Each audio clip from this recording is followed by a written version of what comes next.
तो चलिए यहाँ तक कॉपी कर लिए।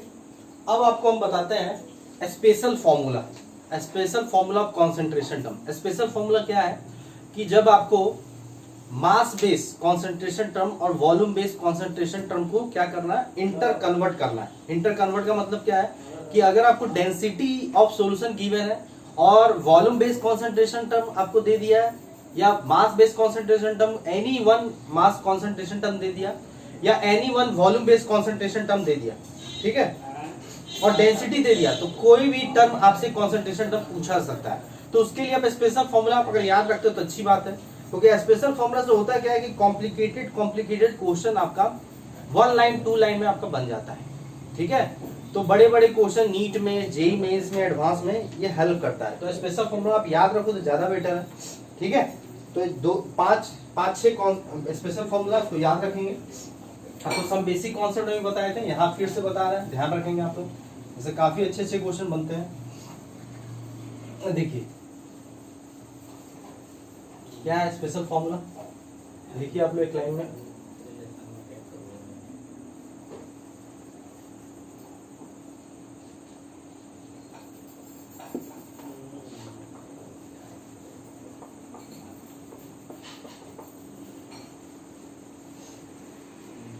देखिए special formula,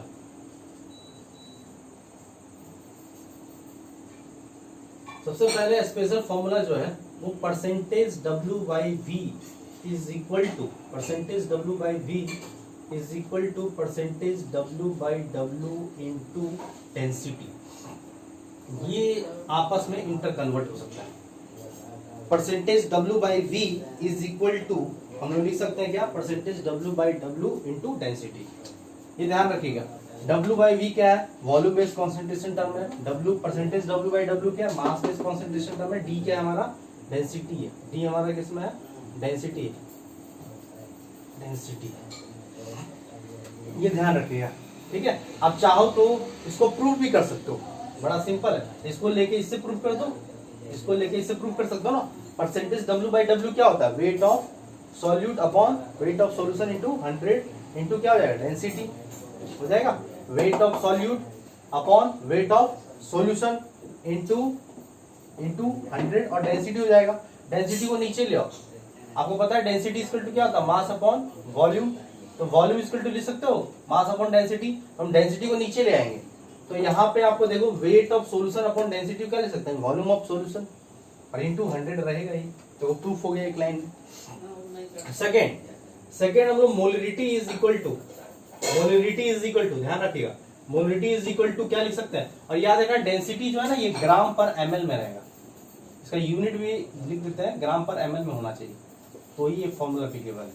molarity is equal to हम लोग लिख सकते हैं क्या, 10 into percentage W by V into 10 into percentage W by V, ठीक है, upon molar mass of solute. ये फॉर्मूला हो गया, ठीक है। मोलरिटी और परसेंटेज W बाई V के बीच में क्या होगा, यहाँ पे M क्या है, कैपिटल M है, मोलरिटी M ऑफ सॉल्यूट लिख दिया, मतलब क्या हो गया, M ऑफ सॉल्यूट लिख दिया, इट मींस हो गया molar mass of solute. Molar mass of solute है, ध्यान रखिएगा, molar mass of solute, molar mass of solute है, ये ध्यान रखिएगा, बहुत लोग कंफ्यूज करते हैं।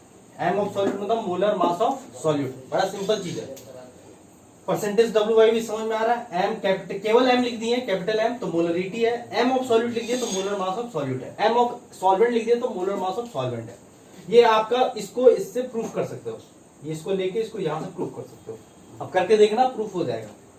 थर्ड, क्या हम परसेंटेज W बाई V को इससे रिप्लेस कर सकते हैं, इस इक्वेशन से, इतने परसेंटेज W बाई के percentage W by V is equal to इतना हम लिख सकते हैं यहाँ पे, एक और फॉर्मूला बन जाएगा, molarity is equal to 10 into percentage W by V into density, sorry percentage W by is equal to percentage W by W into density. ये फॉर्मूला यहाँ पे पुट कर दिए, दिख रहा है, ये वाला जो फॉर्मूला है यहाँ पे पुट कर दिए, upon molar mass of solute. फिर से याद रखना D क्या है, स्मॉल d मेरा डेंसिटी है, M ऑफ सॉल्यूट क्या है, मोलर मास ऑफ सॉल्यूट है, डी मेरा डेंसिटी है, डेंसिटी किस में रहेगा, किस यूनिट में, ध्यान रखिएगा ग्राम पर ml में, तभी एप्लीकेबल है, गलती मत करना ये सब चीज।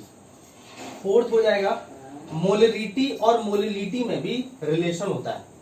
क्या रिलेशन होता है, मोलिलिटी और मोलिलिटी में रिलेशन जो हो जाएगा वो 1000 या डायरेक्ट m लिखते हैं small m, molality is equal to 1000 into molality upon 1000 into density minus molality into molar mass of solute. ये फॉर्मूला हो गया, मतलब मोलरिटी और मोलरिटी में, मोलिलिटी और ये कैपिटल M मोलरिटी, ठीक है। डी मेरा क्या है, डेंसिटी, डेंसिटी फिर से किस में होगा, डेंसिटी हमेशा याद रखिए ग्राम पर ml में होगा, और यहाँ पे m ऑफ सॉल्यूट क्या है, m ऑफ सॉल्यूट आपका मोलर मास ऑफ सॉल्यूट, बार बार नहीं लिखेंगे, मोलर मास ऑफ सॉल्यूट है, ठीक है। डी मेरा डेंसिटी है ग्राम per ml, capital M molarity है, स्मॉल m मोलरिटी है। तो अगर आपको मोलरिटी और डेंसिटी दे दिया तो आप मोलिलिटी निकाल सकते हो, या मोलिलिटी और डेंसिटी दे दिया तो डायरेक्ट मोलिलिटी निकाल सकते हो, चाहो तो प्रूफ भी कर सकते हो, ये याद रखना है डायरेक्ट, ठीक है। फिफ्थ एक और फॉर्मूला है, यहां लिख देते हैं फिफ्थ फॉर्मूला क्या है कि molality is equal to molar mass, mole fraction, molality is equal to mole fraction of solute upon mole fraction of solvent into 1000 upon molar mass of solvent. अच्छे से लिखना आप लोग, फॉर्मूला ठीक से लिख लो। ये रिलेशन है आपका मोलिलिटी वर्सेस मोल फ्रैक्शन, ठीक है। मोलिलिटी इज इक्वल टू होता है mole fraction of solute upon mole fraction of solvent into 1000 upon molar mass of solvent. आपको पता होना चाहिए mole fraction of solute plus mole fraction of solvent is equal to क्या होगा, 1। तो अगर किसी भी कंपोनेंट का अगर मोल फ्रैक्शन दे दिया तो ऑटोमेटिक सेकेंड वाले कंपोनेंट का आपको पता चल जाएगा। अगर बाइनरी सॉल्यूशन का ही है तो एक सॉल्यूट एक सॉल्वेंट है, सॉल्यूट का अगर मोल फ्रैक्शन दे दिया 0.2 तो सॉल्वेंट का क्या हो जाएगा 0.8। ध्यान रखिएगा ये मोलर मास ऑफ सॉल्वेंट है। एम ऑफ सॉल्वेंट मतलब लिख लेना आप लोग, एम ऑफ सॉल्वेंट मतलब क्या हो गया, मोलर मास ऑफ सॉल्वेंट। ध्यान रखिएगा एम ऑफ सॉल्यूट लिख दिया तो मोलर मास ऑफ सॉल्यूट। ये 5 स्पेशल फॉर्मूला है जहां पे डायरेक्टली यूज होगा क्वेश्चन में। ये कहां यूज होगा, अगर आपको परसेंटेज W/W और डेंसिटी दे दिया, या परसेंटेज W/V या डेंसिटी ऑफ सॉल्यूशन दे दिया, ठीक है। ये D होता है डेंसिटी ऑफ सॉल्यूशन, ध्यान रखिएगा डेंसिटी ऑफ सॉल्यूशन, ठीक है। तो अगर परसेंटेज W/V और डेंसिटी दे दे, या परसेंटेज W/W और डेंसिटी दे दे तो परसेंटेज W/V कैलकुलेट कर लेंगे। परसेंटेज W/V और डेंसिटी निकल गया तो परसेंटेज W/W निकल जाएगा। अगर आपको परसेंटेज W/V दे दिया तो डायरेक्टली आप मोलरिटी निकाल सकते हो इस फॉर्मूला से, क्योंकि जो भी सॉल्यूट होगा उसका मोलर मास को डायरेक्टली निकाल सकते हैं, summation of atomic mass of all the element present in one molecule of compound. अगर आपको परसेंटेज W/W और डेंसिटी दे दिया तो डायरेक्टली मोलरिटी निकाल सकते हो इस फॉर्मूला से। अगर आपको मोलरिटी दे दिया और डेंसिटी दे दिया तो मोलिलिटी निकाल सकते हो। अगर मोलिलिटी और डेंसिटी दे दिया तो मोलिलिटी निकाल सकते हो। अगर आपको मोल फ्रैक्शन दे दिया किसी भी कंपोनेंट का बाइनरी सॉल्यूशन में तो आप मोलिलिटी निकाल सकते हो। अगर मोलिलिटी दिया हुआ है तो आप क्या निकाल सकते हो, मोल फ्रैक्शन निकाल सकते हो। तो बड़ा बेसिक फॉर्मूला है, स्पेशल फॉर्मूला है, तो 5 स्पेशल फॉर्मूला आप याद रखोगे। क्लियर यहां तक? तो ये बड़ा इंपॉर्टेंट है। आगे बढ़े, नेक्स्ट है डाइल्यूशन ऑफ सॉल्यूशन और मोलरिटी ऑफ मिक्सिंग। एक और टॉपिक है, इसको भी बता देते हैं, ये भी हमारे लिए इंपॉर्टेंट है, ये भी आपको इस टॉपिक में, इस चैप्टर में यूज होगा कहीं ना कहीं, तो इसको भी आप देख लो ध्यान से। तो हम बोल रहे हैं ना ये सब सारा टॉपिक रिपीट हो रहा है जो हमने some basic concept of chemistry में पढ़ा था। Some basic concept of chemistry में जितने भी कॉन्सेंट्रेशन टर्म को पढ़ाए थे ये सारा रिपीट हो रहा है। तो देख रहे हो लिंक होता है, सारा चैप्टर कहीं ना कहीं एक दूसरे से लिंक होता है, इसलिए हर चैप्टर हमारे लिए इंपॉर्टेंट है। और अगर आप हर चैप्टर को अच्छे से पढ़ते हो ना तो कहीं ना कहीं दूसरे वाले चैप्टर में आपको हेल्प करेगा। अगर वहां पे अगर अच्छे से पढ़े हो तो यहाँ पे आपको ज्यादा प्रॉब्लम नहीं होगा। अगर आप हाइड्रोजन चैप्टर में पीपीएम और पीपीबी पढ़ लिए होंगे तो आपको ना संवेसी कॉन्सेप्ट में प्रॉब्लम हुआ होगा, ना ही आपको किस चैप्टर में, इस चैप्टर में प्रॉब्लम होगा। अगर आप रेडॉक्स रिएक्शन में इक्विवेलेंट और नॉर्मेलिटी और टाइट्रेशन अच्छे से पढ़े होंगे तो आपको यहाँ प्रॉब्लम नहीं होगा। अगर वहां अगर अच्छे से नहीं पढ़े होंगे तो हर जगह प्रॉब्लम होगा, ठीक है, और आपका टाइम काम बढ़ते चला जाएगा। नेक्स्ट है आपका dilution of solution. Dilution of solution dilution of solution. Dilution of solution क्या होता है? सिंपल देखो, डाइल्यूशन ऑफ सॉल्यूशन क्या होता है? The process of addition of water into the solution is known as dilution of solution. ठीक है, the process of addition of water, the process of addition of water into the solution is known as dilution of solution. पानी मिलाने के process को, पानी मिलाने के process को हम लोग क्या बोलते हैं? डाइल्यूशन बोलते हैं। सॉल्यूशन के अंदर पानी मिलाने के प्रोसेस को हम लोग डाइल्यूशन बोलते हैं। डाइल्यूशन में, जैसे डाइल्यूशन आपका प्रैक्टिकल लाइफ में भी यूज होता है। ठीक है, अगर आप मान लो किसी सॉल्यूशन में पानी मिलाते जा रहे हो, पानी मिलाते जा रहे हो, तो क्या क्या इफेक्ट हो सकता है? जैसे मान लो एक सॉल्यूशन है आपका, सपोज मान लो ग्लूकोज सॉल्यूशन, ग्लूकोज सॉल्यूशन है आपका 50 ml का, 50 ml का आपका मान लो ग्लूकोज प्लस वाटर सॉल्यूशन है, ग्लूकोज प्लस वाटर सॉल्यूशन है, तो उसका अपना एक मोलरिटी होगा, उस सॉल्यूशन का अपना एक वॉल्यूम होगा। मान लेते हैं वॉल्यूम आपका V1 है, मोलरिटी M1 है। आपने पानी मिलाया, ग्लूकोज सॉल्यूशन पे आपने क्या किया? पानी मिलाया, थोड़ा सा पानी मिला दिया 10 ml, तो उसमें क्या क्या इफेक्ट होगा? अगर मान लो 10 ml मिलाया, तो उसमें इफेक्ट क्या क्या होगा? क्या वॉल्यूम ऑफ सॉल्यूशन बढ़ेगा या घटेगा या कांस्टेंट रहेगा? बिल्कुल बढ़ेगा। अगर आपका 50 ml है पहले से और 10 ml आप वाटर मिला दिए, तो बिल्कुल वॉल्यूम ऑफ सॉल्यूशन बढ़ जाएगा, 50 से 60 हो जाएगा, बिल्कुल बढ़ेगा। क्या कॉन्सेंट्रेशन ऑफ, कॉन्सेंट्रेशन या मोलरिटी ही बोल देते हैं, या कॉन्सेंट्रेशन ऑफ सॉल्यूशन क्या बढ़ेगा, घटेगा या कांस्टेंट रहेगा? बिल्कुल डिक्रीज करेगा, क्योंकि पानी आपका सॉल्यूशन का वॉल्यूम बढ़ रहा है, तो सॉल्यूट जो है, सॉल्यूट का जो अमाउंट है उसके रिस्पेक्ट में क्या होगा? घटेगा, डिक्रीज करेगा। मतलब डाइल्यूशन करने पे आपका वॉल्यूम ऑफ सॉल्यूशन बढ़ेगा, आपका कॉन्सेंट्रेशन ऑफ सॉल्यूशन घटेगा।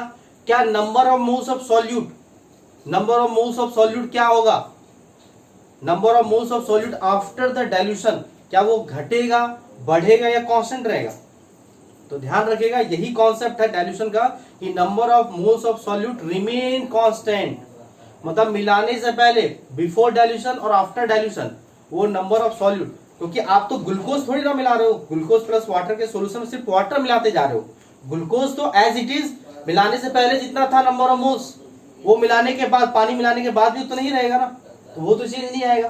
तो यहाँ पे आप चाहो तो लिख सकते हो कि ये BD जो है, BD बिफोर डाइल्यूशन और आफ्टर डाइल्यूशन। ठीक है, आफ्टर डाइल्यूशन कॉन्सेंट्रेशन, वॉल्यूम बात कर लेते हैं, वॉल्यूम, यहाँ पे हम लोग कॉन्सेंट्रेशन बात कर लेते हैं, कॉन्सेंट्रेशन, या हम लोग बात कर रहे हैं number of moles, number of moles, number of moles of solute की बात कर लेते हैं। ठीक है, तो अगर मान लो कि बिफोर डाइल्यूशन, BD मतलब बिफोर डाइल्यूशन, मिलाने से पहले वॉल्यूम जो था सॉल्यूशन का आपका V1 था, वॉल्यूम ऑफ सॉल्यूशन की बात कर रहे हैं। कॉन्सेंट्रेशन ऑफ सॉल्यूशन मान लेते हैं कि M1 मोलरिटी था, तो number of moles of solute कितना हो जाएगा? कैसे निकालते हैं? Molarity is equal to the number of moles of upon volume of solution in litre होना चाहिए। ये आपका जो वॉल्यूम है ये लीटर में है, सपोज एज्यूम कर लेना लीटर में, कोई दिक्कत नहीं। तो क्या हो जाएगा? Number of moles of solute M1 V1। मिलाने के बाद, पानी मिलाने के बाद आफ्टर डाइल्यूशन, AD मतलब आफ्टर डाइल्यूशन, वॉल्यूम ऑब्वियस से बढ़ जाएगा। मान लेते हैं आपका वॉल्यूम कितना हो गया सॉल्यूशन का? V2 लीटर हो गया। कॉन्सेंट्रेशन ऑब्वियस है कि चेंज होगा, मान लेते हैं कॉन्सेंट्रेशन आपका M2 हो गया, तो number of moles of solute क्या हो जाएगा? इस बार M2 इंटू V2 हो जाएगा। यहाँ पे देख लो वॉल्यूम V1 और V2 में कौन बड़ा होगा? V1 लेस देन V2 होगा। आफ्टर डाइल्यूशन आपका वॉल्यूम ऑफ सॉल्यूशन बढ़ जाएगा। आफ्टर डाइल्यूशन और बिफोर डाइल्यूशन कॉन्सेंट्रेशन में क्या इफेक्ट आएगा? M1 आपका इंक्रीज हो जाएगा M2 से, M2 घट जाएगा। Concentration of solution after dilution is less than concentration of solution before dilution. और ये जो होगा number of moles of solute before dilution and number of moles of solute after dilution, it will be remain same. यही concept है, ये सबसे important concept है। This is concept, इसी को बोलते हैं कॉन्सेप्ट। मतलब कि सॉल्यूट जो है, number of moles of solute है, वो बिफोर डाइल्यूशन और आफ्टर डाइल्यूशन सेम ही रहेगा। मतलब हम लोग कह सकते हैं M1 V1 is equal to M2 V2। यही मेरा फॉर्मूला है, इससे आपका क्वेश्चन पूछ लेता है। तो डाइल्यूशन ऑफ सॉल्यूशन में आपका फॉर्मूला क्या अप्लाई होता है? M1 V1 is equal to M2 V2। यहाँ पे ध्यान रख सकते हो V2 इज इक्वल टू हम लोग बोल सकते हैं V1 plus volume of water, जो वाटर मिला रहे हो, यही है V2। ठीक है, और यहाँ पे out of 4 component, out of 4 variable में 3 वेरिएबल आपको गिवन होगा। आपको कोई भी 4th वेरिएबल आपसे क्वेश्चन में पूछ लेगा। This is the concept of dilution of solution. आया समझ में? क्लियर है? ये सब पे हम क्वेश्चन भी करा चुके हैं, ये सब पे हम फॉर्मूला कॉन्सेप्ट पहले भी डिस्कस कर चुके हैं, अभी फिर से डिस्कस कर रहे हैं। क्लियर है? यहाँ पे आगे बढ़े, चलिए नेक्स्ट लिखिए molarity of mixing. Molarity of mixing लिखो।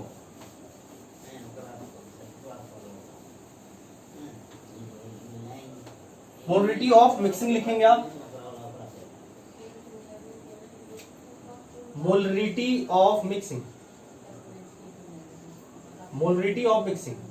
अब जैसे क्या होता है कि 2-3 सॉल्यूशन आप मिलाओ, जैसे एक सॉल्यूशन है, फर्स्ट सॉल्यूशन इसका मान लो मोलरिटी M1 है, सेकंड सॉल्यूशन का मोलरिटी M2 है, थर्ड सॉल्यूशन है जिसका मोलरिटी M3 है। तीनों सॉल्यूशन को मिला दो एक साथ, तो क्या वो फाइनल सॉल्यूशन का जो मोलरिटी क्या होगा, M1 होगा या M2 होगा या M3 होगा?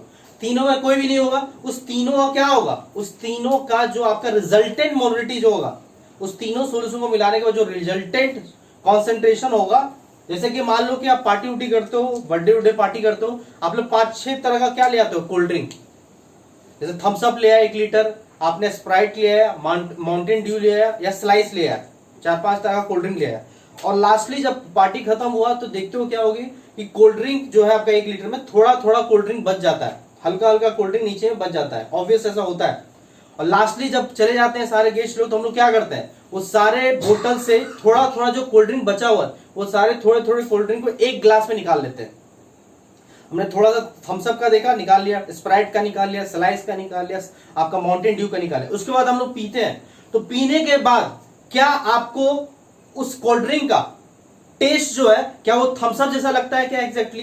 क्या वो स्लाइस की तरह टेस्ट लगता है क्या एग्जैक्टली? क्या वो माउंटेन ड्यू की तरह एग्जैक्टली टेस्ट लगता है क्या? क्या एग्जैक्टली आपका किसी भी कोल्ड ड्रिंक के एग्जैक्टली टेस्ट लगता है क्या? बिल्कुल नहीं लगता है। क्यों? क्योंकि सारे सॉल्यूशन को मिलाने के बाद वो एक रिजल्टेंट कॉन्सेंट्रेशन बन गया। क्या बन गया? रिजल्टेंट कॉन्सेंट्रेशन बन गया। किसी भी एग्जैक्टली किसी भी कोल्ड ड्रिंक का एक एग्जैक्टली टेस्ट नहीं लगेगा, वो सबका एक मिक्सचर का टेस्ट लगेगा। मतलब उसमें कॉन्सेंट्रेशन में क्या है, चेंज आया है। आ रहा है समझ में? जैसे हम लोग क्या करते हैं, जब फीका हो जाता है, जब कोई शरबत उरबत बनाते हो, फीका हो जाता है, तो आप क्या करते हो, चीनी मिला देते हो, कॉन्सेंट्रेशन बढ़ा देते हो। वही चीज है यहाँ पे। तो अगर आप कोल्ड ड्रिंक मिला रहे हो या कोई और सोल्यूशन मिला रहे हो, तो उसमें क्या होता है, कॉन्सेंट्रेशन में चेंजेस आता है। वही चीज सीखना है, मिक्सिंग ऑफ मोलरिटी कैसे निकालता है, molarity of mixing of solution कैसे निकालते हैं। इसका सीधा सीधा आपका जो आएगा resultant of molarity is equal to क्या होता है, M1 V1 plus M2 V2। अगर 2 सोल्यूशन मिलाया हो तो उसके लिए सीधा सीधा M1 V1 plus M2 V2 upon V1 plus V2। कैसे देखो, जैसे देखो ये एक सोल्यूशन है, इस सोल्यूशन का मान लो कि मोलरिटी आपका M1 है और वॉल्यूम आपका V1 है। दूसरा सोल्यूशन है, फर्स्ट सोल्यूशन मान लो, this is first solution. Second solution है, सपोज मान लो सेकेंड सोल्यूशन, ये सोल्यूशन का नाम भी लिख लेते हैं, ये HCl सोल्यूशन है, one of the type of HCl solution. ये भी one of the HCl solution है। इसका कॉन्सेंट्रेशन मान लेते हैं M2, इसका वॉल्यूम V2 है। ठीक है, दोनों को मिलाने के बाद हम क्या देखते हैं कि इसका कॉन्सेंट्रेशन कुछ ना कुछ चेंज आएगा ना। अब चेंज जो आएगा उसको रिजल्टेंट मोलरिटी लिखते हैं। अब रिजल्टेंट मोलरिटी क्या, M1 प्लस M2 हो जाएगा क्या? Resultant molarity M1 plus M2 हो जाएगा? बिल्कुल नहीं। क्या resultant molarity M1 plus M2 हो जाएगा? नहीं, बिल्कुल नहीं होगा। अगर आप 100 डिग्री सेल्सियस पानी और 100 डिग्री सेल्सियस पानी को ऐसे बोल देते हैं, जैसे 100 डिग्री सेल्सियस पानी है, 100 सेल्सियस डिग्री वाला पानी है, 100 डिग्री सेल्सियस पानी को अब एक साथ मिला दो एक बर्तन में, क्या वो 200 हो जाएगा? सोचिए थोड़ा, क्या वो 200 हो जाएगा? बिल्कुल 200 नहीं होगा। क्योंकि टेम्परेचर क्या है, एक्सटेंसिव या इंटेंसिव, कैसा प्रॉपर्टी है थर्मोडायनेमिक्स में हम लोग पढ़े हैं, दिस इज इंटेंसिव प्रॉपर्टी। और इंटेंसिव प्रॉपर्टी एडिटिव नेचर का नहीं होता है। ये ऑब्वियस ही है कि 100 डिग्री सेल्सियस पानी और 100 डिग्री सेल्सियस पानी को मिलाने के बाद 200 तो नहीं होगा, ये तो ऑब्वियस है। 200 के नीचे ही होगा और 100 से ऊपर ही होगा, बट 200 नहीं होगा, क्योंकि ये इंटेंसिव प्रॉपर्टी। टेम्परेचर क्या है, intensive property. In same way molarity भी क्या है, एक इंटेंसिव प्रॉपर्टी है। तो डायरेक्टली हम मोलरिटी को, रिजल्टेंट मोलरिटी को डायरेक्टली ऐड नहीं कर सकते हैं, ये तो गलत हो जाएगा। आ रहा है समझ में? तो कॉन्सेंट्रेशन भी क्या है मेरा इंटेंसिव प्रॉपर्टी, बट वॉल्यूम मेरा एक्सटेंसिव प्रॉपर्टी है, तो हम डायरेक्टली रिजल्टेंट वॉल्यूम सॉल्यूशन का V1 प्लस V2 ऐड कर सकते हैं। Volume is a extensive property. एक गिलास पानी और एक गिलास पानी को मिलाने के बाद 2 गिलास पानी ही बनता है। 1 लीटर पानी को मिलाओ तो बन जाएगा 2 लीटर, ठीक है, तो वो एडिटिव प्रॉपर्टी है। अब यहाँ पे बताओ, इस सॉल्यूशन में number of moles of solute निकाल सकते हो, कैसे निकालोगे?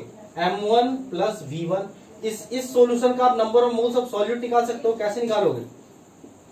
M2 V2 निकाल सकते हो फॉर्मूला से। अब यहां पे देखो, यहां पे क्या हम लोग मोलरिटी, रिजल्टेंट मोलरिटी क्या लिख सकते हैं?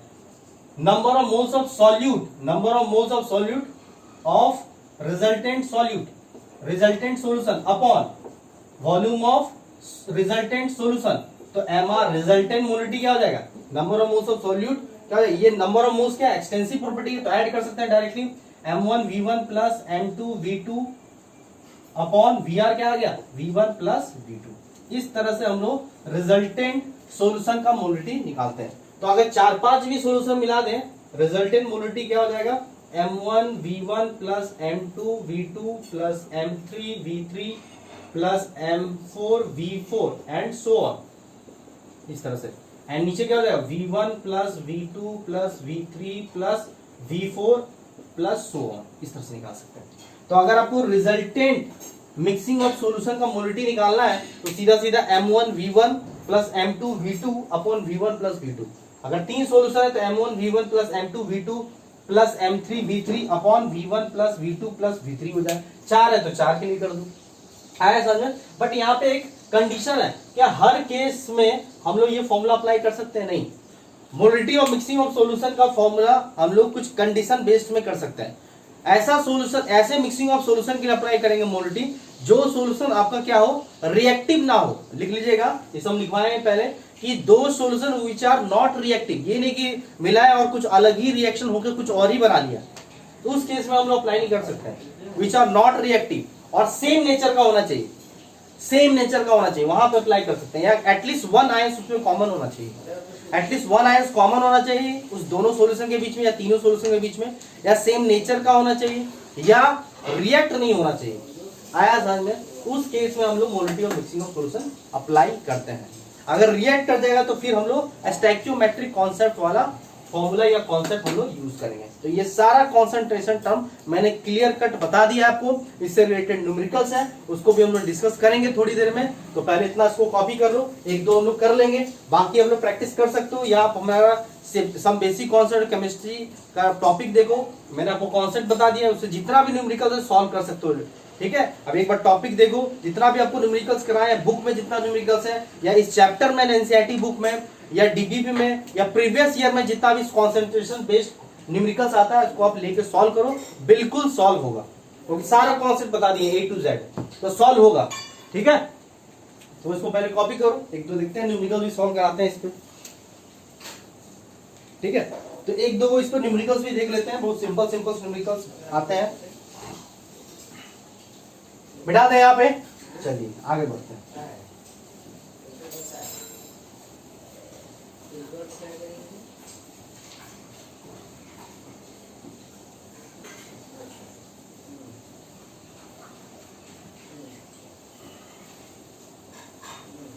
आई होप कि आपको समझ में आ रहा होगा। फास्ट इसलिए जा रहे हैं क्योंकि ये हम लोग रिपीट कर रहे हैं, ये दोबारा पढ़ रहा है, दोबारा चीज इतना टाइम नहीं लगाना है हम लोग को, आगे बढ़ना है हम लोग को।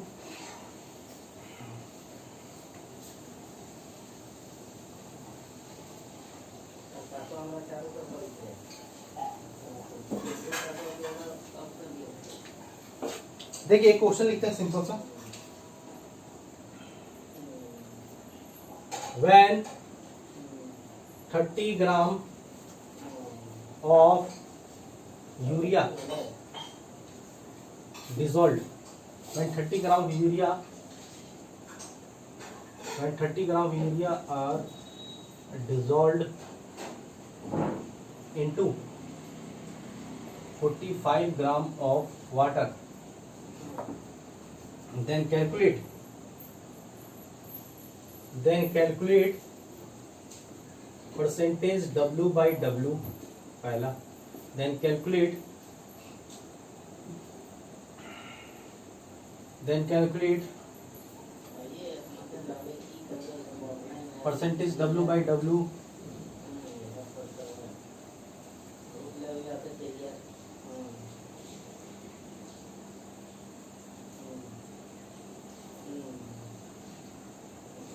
then calculate molarity third, then calculate percentage W by V.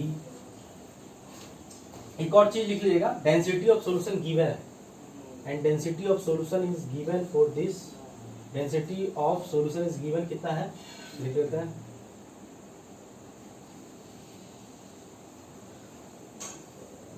1.25 gram per ml। इसको सॉल्व कीजिए, फर्स्ट क्वेश्चन। सेकेंड क्वेश्चन और दे देते हैं।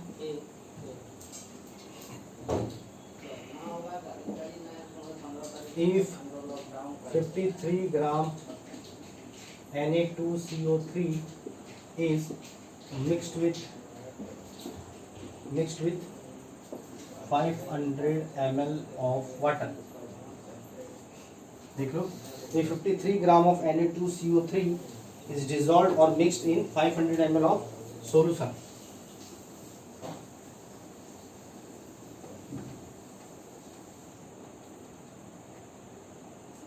फाइव ml ऑफ सोल्यूशन करते हैं, ऐसे लिखते हैं, is mixed in sufficient amount of water to produce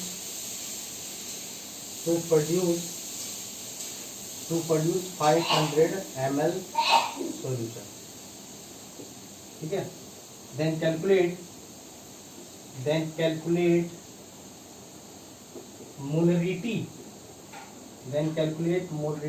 of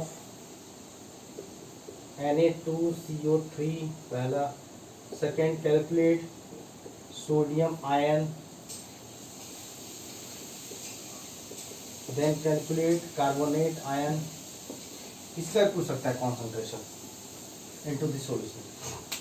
solve कीजिए, वीडियो को पहले क्वेश्चन को नोट करो, वीडियो को पॉज करो, सॉल्व करो और वीडियो को कंटिन्यू करके चेक करो कि आपका सॉल्व सही हुआ या गलत हुआ या नहीं बना, तो देखो कैसे बनता है। सिंपल तरीके से कुछ नहीं करना है, फॉर्मूला कॉन्सेप्ट को अप्लाई करना है। लिखा हुआ 30 gram of urea are dissolve into 45 gram of water, then calculate percentage W by W, molarity of solution percentage W by V and density of solution is given 1.25 gram per ml। तो हम लोग निकालते हैं percentage W by W। Percentage W by W क्या होता है? Weight of solute. Weight of solute कैसे होगा? यूरिया प्लस वाटर मिलके क्या बना रहा है? सॉल्यूशन बना रहा है। आपका यूरिया कितना है? यूरिया आपका 30 ग्राम है। सॉल्यूशन कितना है? वाटर कितना है? 45 ग्राम। दिख रहा है आपका, देख लो 30 ग्राम आपका यूरिया, 45 ग्राम वाटर है। तो हम लोग यहाँ पे वेट ऑफ सॉल्यूट क्यों हो जाएगा? यूरिया, तो यहाँ पे 30 और वेट ऑफ सॉल्यूशन कितना हो जाएगा? वेट ऑफ सॉल्यूशन 30 प्लस 45 कितना हो गया? 75 ग्राम। तो weight of solution 75 into 100। Formula apply कर दिए। बहुत तो यहाँ गलती कर देते हैं, डायरेक्ट यहाँ 45 पुट कर देते हैं, सिर्फ 45 पुट कर देंगे हम लोग। नीचे क्या होता है? वेट ऑफ सॉल्यूट अपॉन, ये तो सॉल्यूट हो गया ना, दिस इज सॉल्यूट, यहाँ पे ये सॉल्यूट है। वाटर मेरा क्या है? सॉल्वेंट है। तो बहुत लोग गलती क्या करते हैं? वेट ऑफ सॉल्यूट इतना तो पुट करते हैं, नीचे पुट कर देते हैं 45, जो गलत हो गया। बहुत लोग किए भी होंगे, ये सब ध्यान देंगे। ये यहाँ पे कैंसिल करो, 4 से कैंसिल कर सकते हो, 4 से, ठीक है। तो ये 25 से 25 4 जा 100, 25 3 जा 75, 3 10 जा 30, मतलब 40% W by W होगा आंसर, ठीक है। Weight of solute 30 gram, weight of solution 30 plus 45 75। अब निकालना है हमको molarity, number of moles of solute तो निकल जाएगा। Number of moles of urea कैसे निकालेंगे? Number of moles of urea, given mass कितना दिया यूरिया का? सॉल्यूट का 30 और इसका मोलर मास क्या होता है? NH2CO NH2 60, मतलब नंबर ऑफ मोल्स हाफ हो गया। और नीचे क्या होता है? Volume of solution in litre. तो सॉल्यूशन का वेट दिया हुआ है, वॉल्यूम तो नहीं दिया हुआ बट डेंसिटी दिया हुआ है। तो क्या हम निकाल सकते हैं? डायरेक्टली निकाल सकते हैं। वॉल्यूम ऑफ सॉल्यूशन क्या हो जाएगा? डेंसिटी अगर गिवन है तो volume of solution is equal to हो जाएगा, डेंसिटी इज इक्वल टू क्या होता है? Mass upon volume. तो volume is equal to mass upon density, मतलब 75 अपॉन 1.25 हो जाएगा। इसको सॉल्व कर दो, पॉइंट को हटाएंगे तो वहां डबल जीरो हो जाएगा। अब 125 को कैंसिल करो, ठीक है, कितना आएगा, volume of solution is equal to 7500 upon 125। इसको कैंसिल किसे कर लो, 125 से डायरेक्टली कर लो, कितनी बार में जाएगा, ये जाएगा आपका 500 हो गया, तो यहाँ पर जाएगा 625 और 750, मतलब कि ये 6 बार में जाएगा। 6 5 30, 6 2 12 और 350, मतलब ये 6 बार में ये कैंसिल हो जाएगा, 6, ठीक है, 0 आ जाएगा 60, मतलब 60 ml होगा, 60 ml ऑफ सॉल्यूशन, ठीक है, कितना आएगा, 60 ml ऑफ सॉल्यूशन। तो यहाँ पे मोलरिटी डायरेक्ट क्या करेंगे, number of moles of solute कितना है, हाफ, और नीचे वॉल्यूम ऑफ सॉल्यूशन कितना हो गया, 60 ml। लीटर में रखते हैं, तो लीटर में रखने के लिए इसको कितना करेंगे, 60 अपॉन 1000, मतलब कितना हो गया, 0.06, मतलब कितना हो गया, यहाँ पे कर ले तो 1/0.12, मतलब यहाँ पे 100 अपॉन 12, इतना आपको मोलरिटी, इसको चाहो तो सॉल्व भी कर सकते हो, 12 8 जा 96 40, तो यहाँ पे 8.3 मोलर के आसपास आएगा।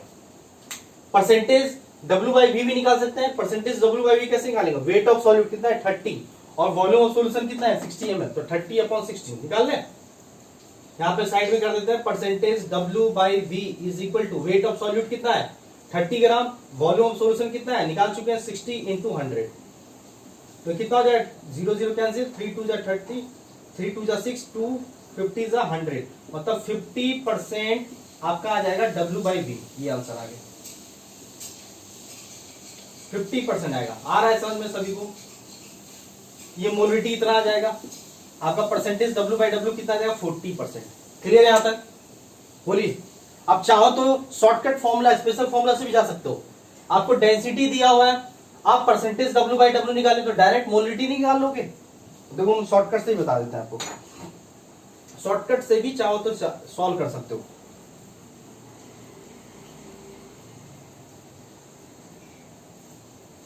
देखिए शॉर्टकट इसीलिए, स्पेशल फॉर्मूला इसीलिए बताए थे।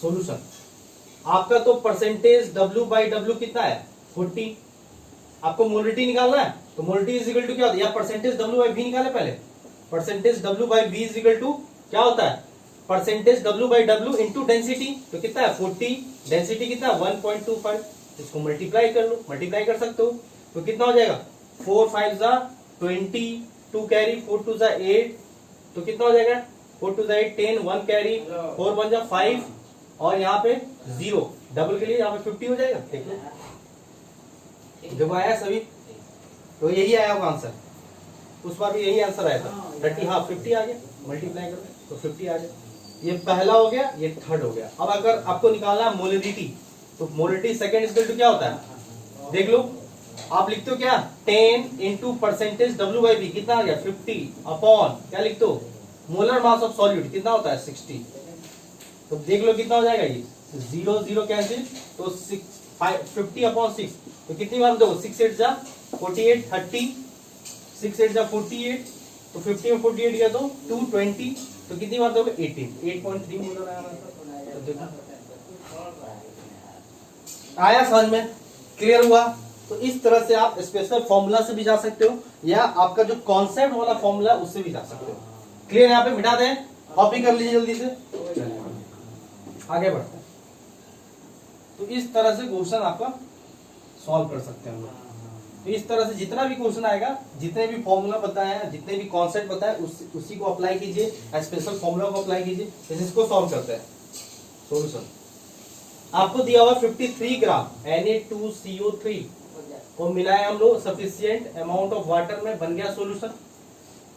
तो Na2CO3 कितना था 53 ग्राम, और आपका सफिशिएंट वाटर है, बट सॉल्यूशन का वेट कितना मिल गया, वॉल्यूम ऑफ सॉल्यूशन 500 ml बन गया, ये दिया हुआ है आपको, ठीक है, इतना दिया हुआ।